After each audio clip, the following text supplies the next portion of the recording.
Bismillahirrahmanirrahim. Assalamualaikum warahmatullahi wabarakatuh. Waalaikumsalam warahmatullahi wabarakatuh. Ya, jadi pada kesempatan kali ini saya dan kelompok saya akan menjelaskan value stream mapping atau yang disingkat VSM. Nah, itu kelompok saya ada Prianto Adi Saputra dengan NIM 13x8060. Terus saya sendiri Bagus Soyendra Pasti dengan NIM 13x8067, dan teman saya satu lagi ada Muhammad Jagat Daya Putra Sampurna dengan NIM 13x8068. Nah, next. Nah, ini ada latar belakang dari value stream mapping, yaitu ada company A, company B, company C, company D, dan company E menjadi satu di demand output, lalu jadi competition dan competitive advantage. Ya, next. Competitive advantage ini dibagi dua jadi cost advance dan differentiation. Nah, cost advance diteruskan menjadi lean. Nah, lean manufacturing tuh ada value stream mapping, 5S, work plan organization, just in time, and Kanban, Kaizen, Jidoka, total productive maintenance. Nah, tujuan mempelajari VSM itu ada mengetahui sejarah perkembangan VSM, memahami konsep VSM, mengetahui tahapan-tahapan VSM, mengetahui kelemahan dan kelebihan dari VSM, dapat membuat VSM dari existing system, mengidentifikasi perbaikan dari existing system, dan membuat fitur VSM. Ya, selanjutnya akan dijelaskan oleh teman saya, Saudara Jagat. Silakan.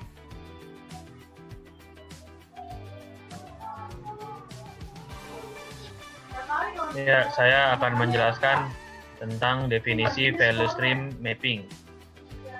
VSM adalah visualisasi yang mengancam semua langkah pekerjaan atau aktivitas di dalam proses dan mendokumentasikan langkah-langkah mulai dari awal proses sampai akhir.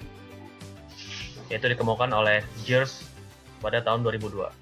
Terus value stream itu adalah proses-proses untuk memproduksi dan menyerahkan produk atau barang dan jasa ke pasar untuk proses pembuatan barang atau good. Value stream mencakup supplier bahan baku, memanufaktur dan perakitan barang, serta jaringan pendistribusian kepada pengguna dari barang itu, atau customer. VSM digunakan untuk menemukan waste. Dalam penggambaran value stream tersebut, apabila waste sudah ditemukan, maka waste tersebut harus dieliminasi dengan tujuan untuk melakukan proses improvement dalam sebuah sistem. Ya, lanjut.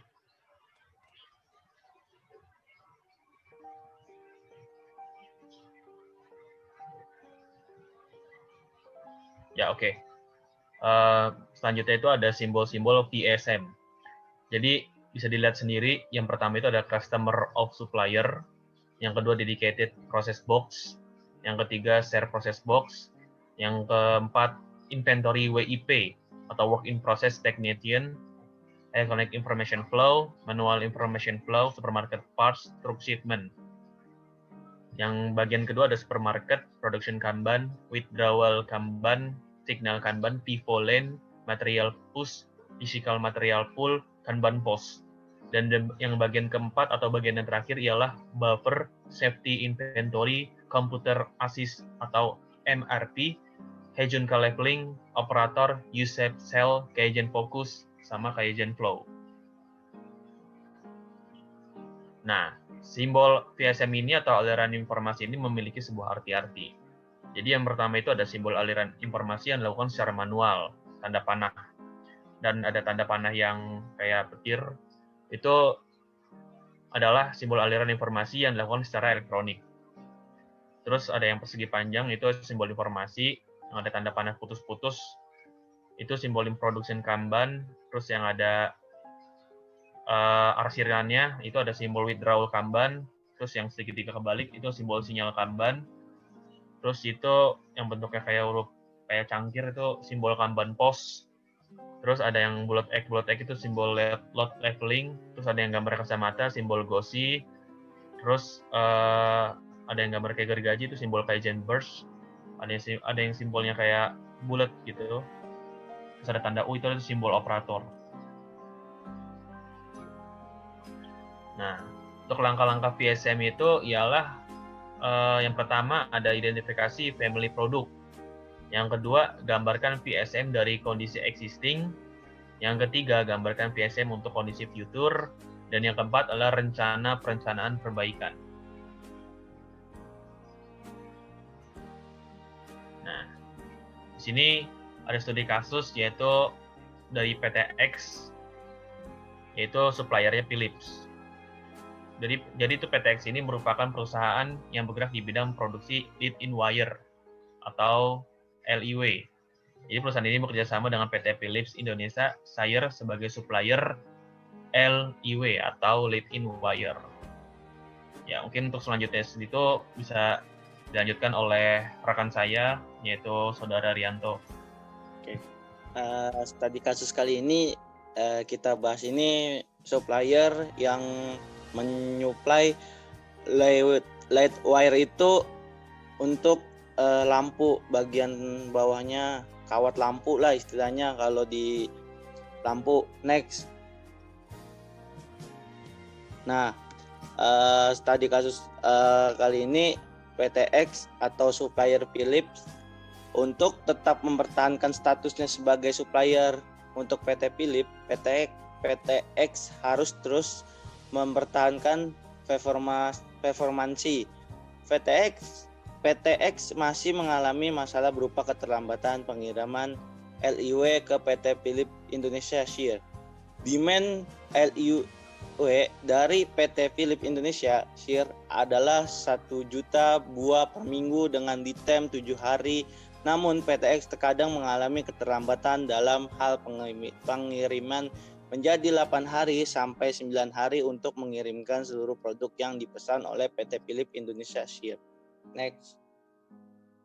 Mungkin ini ada sebuah gambar PSM current state mapping. Ini kalau bisa persamaannya itu kayak sipok, diagram sipok. Nah, ini dia dari supplier. Kalau current state map ini dari muncul terjadinya keterlambatan. Nah dari supplier, ada gudang bahan baku, ada PPIC, gudang barang jadi, sampai pengiriman transportasi ke PT Philips. Nah di sini dari PPIC merencanakan untuk welding ini 8 mesin, terus dilanjut next ke arah vibration test ke 4 mesin, sorting 100% 2 mesin, packingnya 2 mesin. Nah, value editnya ketika ditemukan sampai akhir barang dikirim ke sampai barang jadi, value edit di current state ini 28,872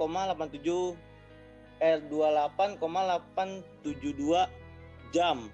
Nah, non value editnya 14,559 per jam. Next.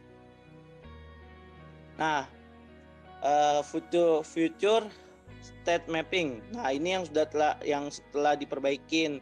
Jadi agak sedikit ramping gitu di bagian dari mulai supplier sampai barang jadi gitu di bagian proses.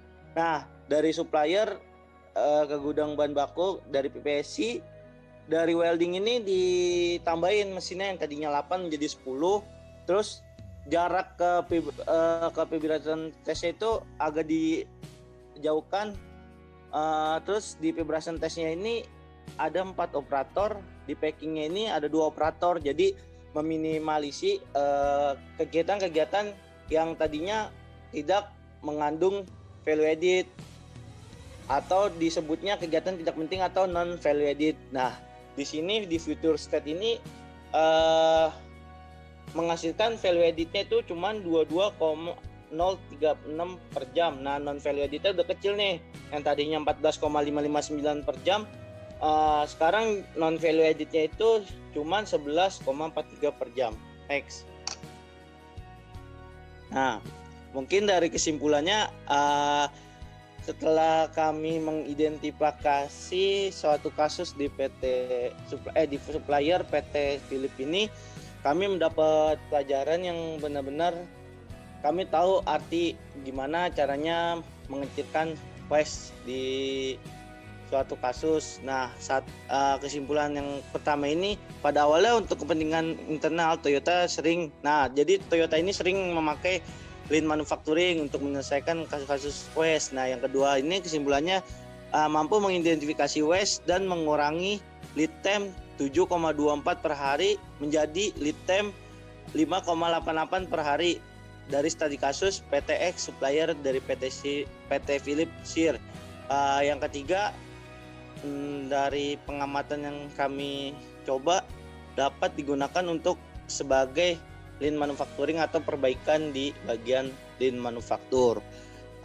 Sekian, terima kasih dari kelompok kami. Apabila banyak kekurangan, mohon dimaklumi. Wassalamualaikum warahmatullahi wabarakatuh. Waalaikumsalam warahmatullahi wabarakatuh.